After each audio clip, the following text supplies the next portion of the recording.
இவருக்காக அரசியல் வட்டாரத்தில் இவ்வளவு பெரிய டிஸ்கஷன் போகுமா அப்படின்னு ஆச்சரியப்படக்கூடிய அளவுக்கு ஒரு சம்பவம் நடந்திருக்கு.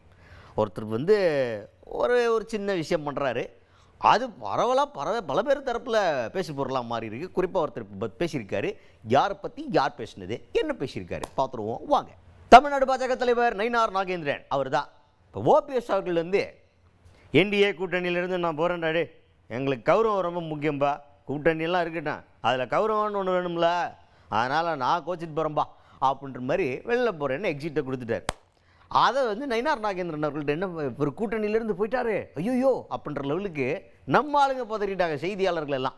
என்ன சார், ஓபிஎஸ் அவர்கள் உங்கள் கூட்டணியில் தான் இருக்காருன்னு நீங்கள் ரொம்ப சந்தோஷமாகவும், அண்ணன் ரொம்ப நல்லவர், எங்கள் கூட்டணியில் இருக்காரு அப்படின்ற மாதிரிலாம் பேசிக்கிட்டு இருந்தீங்க, பொசுக்குன்னு போயிட்டாரே சார் அப்படின்ற மாதிரி கேள்வி கேட்டோன்னே, அவர் போயிட்டார், அவர் என்னமோ முடிவு எடுத்துட்டாருங்க, நான் சொல்லிட்டு தான் இருந்தேன், அவசரப்பட்டு முடிவு எடுத்துடாதீங்க அப்படின்னு பேசிக்கிட்டு இருந்தேன், ஆனால் எடுத்துட்டார் அப்படின்ற லெவலுக்கு ஃபீல் பண்ணியிருக்காரு நயினார் நாகேந்திரன் அவர்கள்.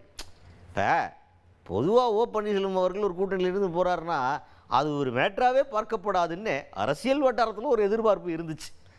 ஆனால் இப்போ ஓ பன்னீர்செல்வம் அவர்கள் இந்த கூட்டணியிலேருந்து வெளியே போனதுக்கு ஃபீலிங்ஸ் எல்லாம் இருக்குப்பா, நயினார் நாகேந்திரன் அவர்கள் ஃபீல் பண்ணுறாரு. அதுபோக இன்னொன்று என்னென்னா, 10க்கு முதல்வர் மு.க. ஸ்டாலின் அவர்கள் இப்போ உடல் ஆரோக்கியம் தேடி மறுபடியும் அவருடைய பணிகளை தொடர்ந்து வரும்போது எல்லா அரசியல் தலைவர்களும் அவர் போய் நேரில் மீட் பண்ணுறாங்க.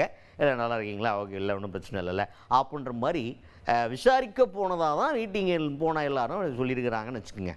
ஓகேவா, இவர் மட்டும் என்ன வேணால் நடக்கலாம் அப்படின்னு பேசியிருக்கார் ஓ பன்னீர்செல்வம் அவர்கள் மட்டும். அதை வேறு கேள்வியாக கேட்குறாங்க. சார் இப்போ முதல்வரை போய் பார்த்துருக்காரு, அது போக வெளியே வந்ததுக்கப்புறம் என்ன வேணாலும் நடக்கலாம் அப்படின்னு சஸ்பென்ஸ் வேறு வச்சுருக்காரு. இது நீங்கள் எப்படி பார்க்குறீங்க அப்படின்னு கேட்டால், என்னத்தை பார்க்குறது, நடக்கிறதெல்லாம் பார்க்க வேண்டியதுதான், இனிமேல் என்ன நடக்குமோ அதை பார்க்க வேண்டியதான் நம்ம அப்படின்ற லெவலுக்கு இந்த இடத்துலையும் ஃபீலிங்கை வெளிப்படுத்தியிருக்காரு நயினார் நாகேந்திரன் அவர்கள். திரு ஓபிஎஸ் அவர்கள் ஏற்கனவே நான் ஃபோனில் வேறு பேசியிருக்கேன், ஆனால் அவங்க என்ன முடிவு எடுத்தாங்கங்கிறது தெரியல. ஆனால் அன்றைக்கி அப்போ வெளியே போகிறதாக ஒரு அறிவிப்பு வந்திருக்கு. சார், தன்மானம் கட்சியில் இருக்கும்போது எனக்கு தன்மானம் ரொம்ப முக்கியம் அப்படின்னு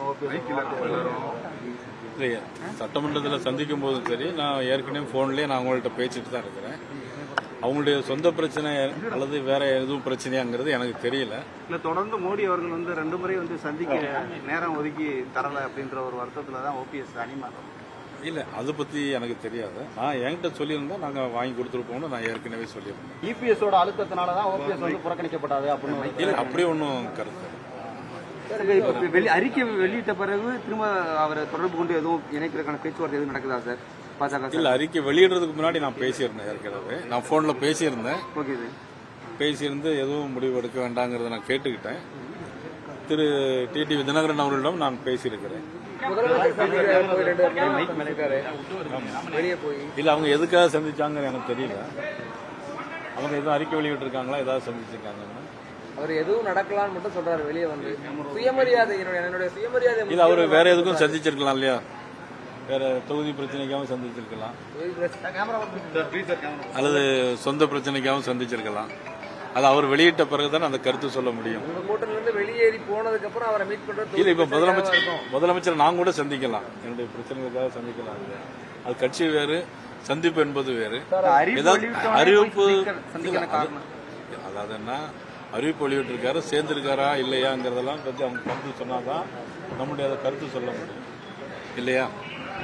அவங்க ஒருவேளை சொந்த பிரச்சனை தான் சந்திச்சு அப்படின்னு நாளைக்கு சொல்லிட்டாங்கன்னா நீங்க என்ன பண்ணுவீங்க?